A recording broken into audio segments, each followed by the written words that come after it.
ओम शांति। 31 दिसंबर 2020 की प्रातः मुरली बाप दादा की साकार महावाक्य है। बाबा बोले, मीठे बच्चे, तुम्हारी यह ईश्वरीय मिशन है। तुम सबको ईश्वर का बनाकर उन्हें बेहद का वर्षा दिलाते हो। प्रश्न है, कर्म इंद्रियों की चंचलता समाप्त कब होगी?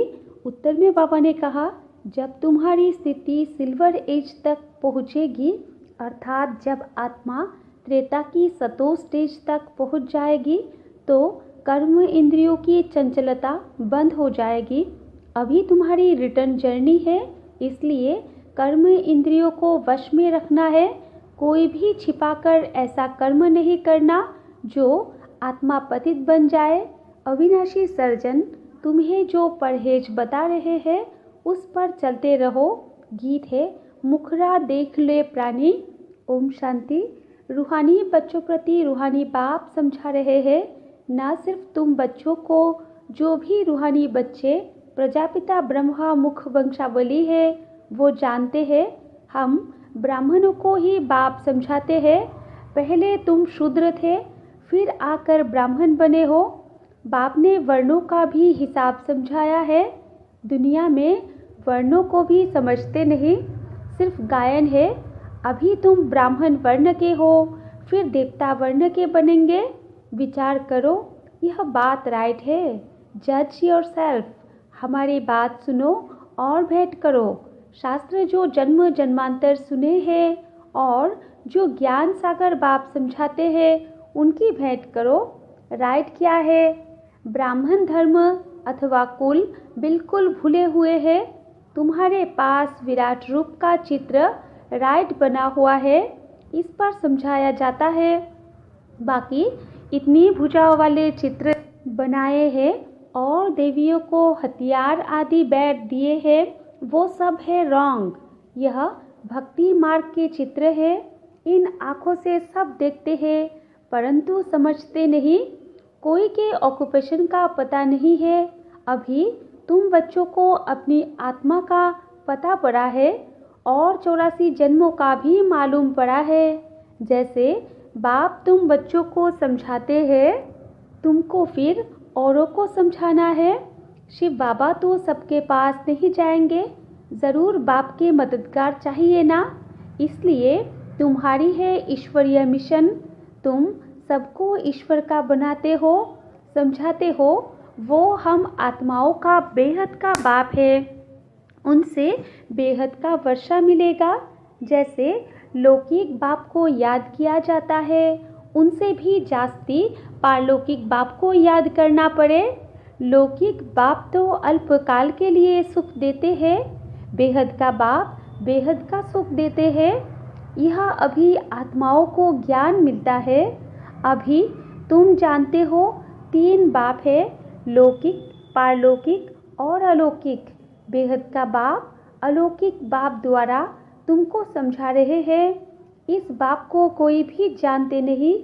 ब्रह्मा की बायोग्राफी का किसको पता नहीं है? उनका ऑक्यूपेशन भी जानना चाहिए ना। शिव की, श्री कृष्ण की महिमा गाते हैं, बाकी ब्रह्मा की महिमा कहाँ? निराकार बाप को ज़रूर मुक्त तो चाहिए ना, जिससे अमृत दे। भक्ति मार्ग में बाप को कभी यथार्थ रीति याद नहीं कर सकते हैं। अभी तुम जानते हो, समझते हो, शिव बाबा का रथ यह है।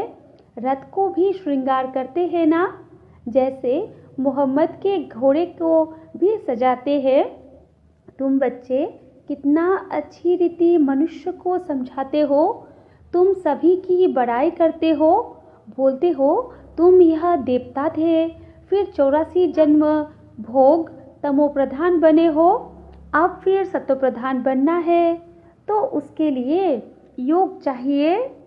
परंतु बड़ा मुश्किल कोई समझते हैं। समझ जाए तो खुशी का पारा चढ़े, समझाने वाले का तो और ही पारा चढ़ जाए। बेहद के बाप का परिचय देना कोई कम बात है क्या? समझ नहीं सकते, कहते हैं यह कैसे हो सकता? बेहद के बाप की जीवन कहानी सुनाते हैं। अब बाप कहते हैं, बच्चे पावन बनो। तुम पुकारते थे ना, कि हे पतित पावन आओ, गीता में भी मन मना भव अक्षर है, परंतु उनकी समझानी कोई के पास है नहीं। बाप आत्मा का ज्ञान भी कितना क्लियर कर समझाते हैं, कोई शास्त्र में यह बातें है नहीं।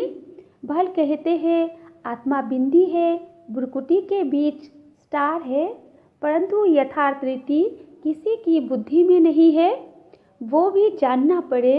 कलयुग में है ही अनराइटियस, सतयुग में है सब राइटियस। भक्ति मार्ग में मनुष्य समझते हैं यह सब ईश्वर से मिलने के रास्ते हैं, इसलिए तुम पहले फॉर्म भराते हो, यहाँ क्यों आए हो, इससे भी तुमको बेहद के बाप का परिचय देना है। पूछते हो आत्मा का बाप कौन, सर्वव्यापी कहने से तो कोई अर्थ ही नहीं निकलता।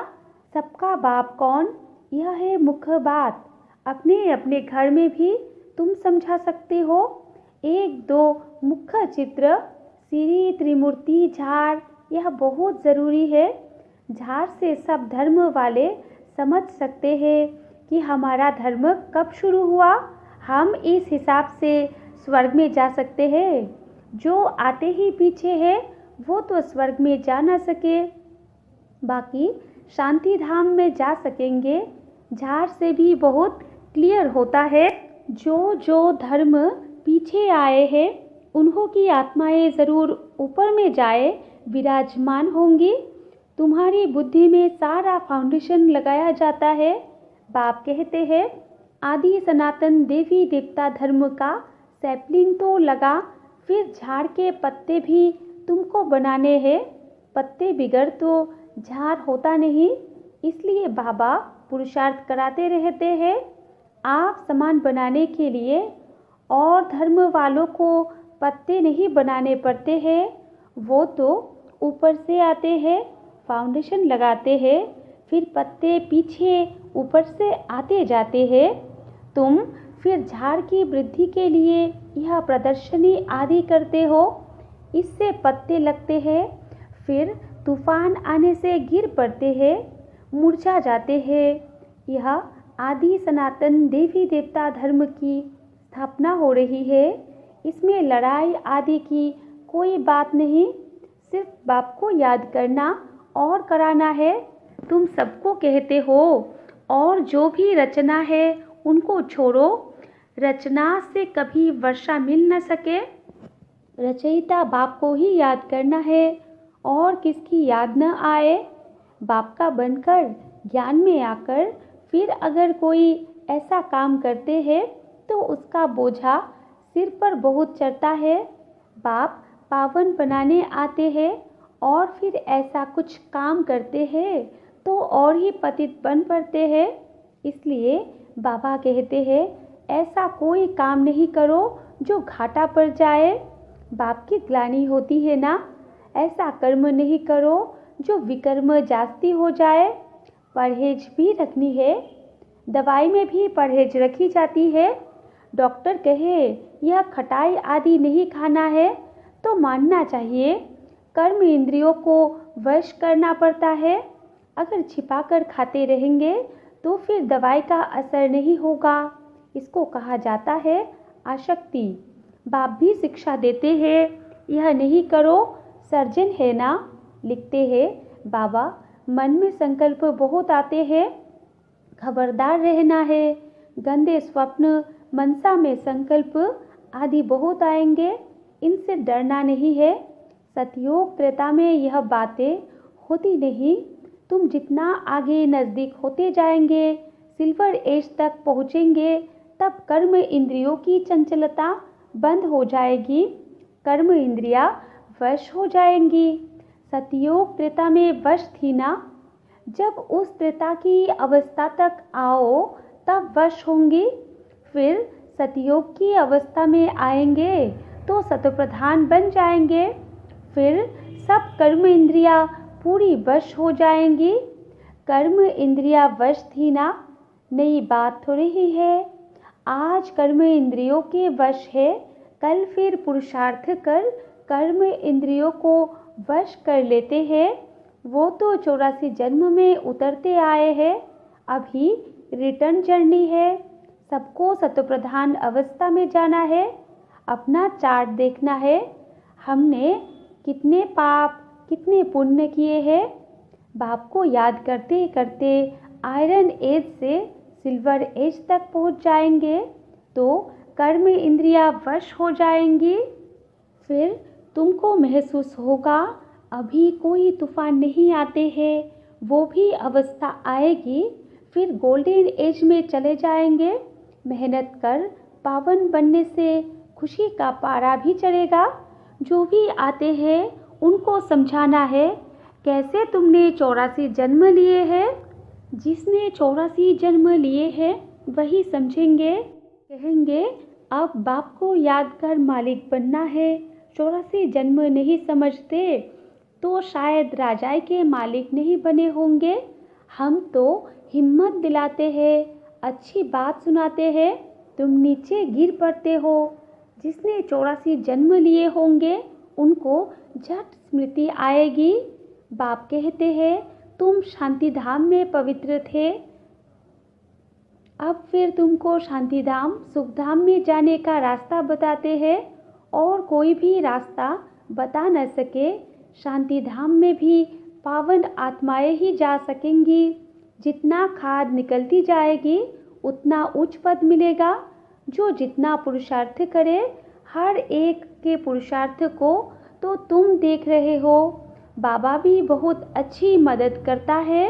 यह तो जैसे पुराना बच्चा है, हर एक की नब्ज को समझते हो ना। सयाने जो होंगे वो झट समझ जाएंगे। बेहद का बाप है, उनसे ज़रूर स्वर्ग का वर्षा मिलना चाहिए। मिला था, अब नहीं है, फिर मिल रहा है।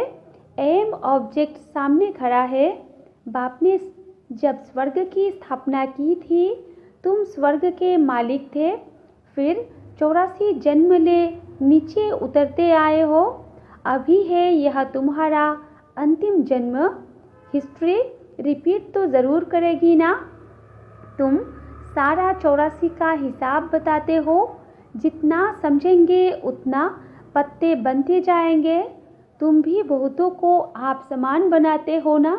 तुम कहेंगे हम आए थे सारे विश्व को माया की जंजीरों से छुड़ाने। बाप कहते हैं मैं सबको रावण से छुड़ाने आता हूँ। तुम बच्चे भी समझते हो बाप ज्ञान का सागर है। तुम भी ज्ञान प्राप्त कर मास्टर ज्ञान सागर बनते हो ना। ज्ञान अलग है, भक्ति अलग है। तुम जानते हो भारत का प्राचीन राजयोग बाप ही सिखलाते हैं, कोई मनुष्य सिखला नहीं सकते। परंतु यह बात सबको कैसे बताए। यहाँ तो असुरों के विघ्न भी बहुत पड़ते हैं। आगे तो समझते थे शायद कोई किचरा डालते हैं, अभी समझते हो यह विघ्न कैसे डालते हैं। नथिंग न्यू, कल्प पहले भी यह हुआ था। तुम्हारी बुद्धि में यह सारा चक्र फिरता रहता है। बाबा हमको सृष्टि के आदि मध्य अंत का राज समझा रहे हैं। बाबा हमको लाइट हाउस का भी टाइटल देते हैं। एक आँख में मुक्ति धाम, दूसरी आँख में जीवन मुक्ति धाम। तुमको शांति धाम में जाकर फिर सुख धाम में आना है। यह है ही दुख धाम। बाप कहते हैं इन आँखों से जो कुछ तुम देखते हो उनको भूलो, अपने शांति धाम को याद करो। आत्मा को अपने बाप को याद करना है। इसको ही अव्यभिचारी योग कहा जाता है। ज्ञान भी एक से ही सुनना है, वो है अव्यभिचारी ज्ञान। याद भी एक को करो, मेरा तो एक दूसरा न कोई। जब तक अपने को आत्मा निश्चय नहीं करेंगे तब तक एक की याद आएगी नहीं। आत्मा कहती है मैं तो एक बाबा की ही बनूंगी, मुझे जाना है बाबा के पास। यह शरीर तो पुराना जर्जरीभूत है, इनमें भी ममत्व नहीं रखना है। यह ज्ञान की बात है। ऐसे नहीं कि शरीर की संभाल नहीं करनी है, अंदर में समझना है यह पुरानी खाल है, इनको तो अब छोड़ना है। तुम्हारा है बेहद का सन्यास, वो तो जंगल में चले जाते हैं। तुमको घर में रहते याद में रहना है। याद में रहते रहते तुम भी शरीर छोड़ सकते हो। कहाँ भी हो तुम बाप को याद करो। याद में रहेंगे, स्वदर्शन चक्रधारी बनेंगे तो कहाँ भी रहते तुम उच्च पद पा लेंगे। जितना इंडिविजुअल मेहनत करेंगे उतना पद पाएंगे। घर में रहते भी याद की यात्रा में रहना है। अभी फाइनल रिजल्ट में थोड़ा टाइम पड़ा है, फिर नई दुनिया में तैयार चाहिए ना। अभी कर्मातीत अवस्था हो जाए तो सूक्ष्म वतन में रहना पड़े। सूक्ष्म वतन में रहकर भी फिर जन्म लेना पड़ता है। आगे चलकर तुमको सब साक्षात्कार होगा। अच्छा, मीठे मीठे सिकिलाधे बच्चों प्रति माता पिता बाप दादा का याद प्यार और गुड मॉर्निंग। रूहानी बाप की रूहानी बच्चों को नमस्ते, और हम रूहानी बच्चों की रूहानी माता पिता बाप दादा को भी याद प्यार गुड मॉर्निंग और नमस्ते नमस्ते नमस्ते। धारणा के लिए मुख्य सार में 1 नंबर पॉइंट दिया है, एक बाप से ही सुनना है, एक की ही अव्यभिचारी याद में रहना है। इस शरीर की संभाल रखनी है लेकिन ममत्व नहीं रखना है। 2 नंबर पॉइंट है, बाप ने जो परहेज बताई है उसे पूरा पालन करना है। कोई भी ऐसा कर्म नहीं करना है जो बाप की ग्लानि हो, पाप का खाता बने। अपने को घाटे में नहीं डालना है। वरदान है, अपनी विशाल बुद्धि रूपी तिजोरी द्वारा ज्ञान रत्नों का दान करने वाले महादानी भव। विस्तार है, बुद्धि सभी कर्म इंद्रियों में शिरोमणि गाई हुई है।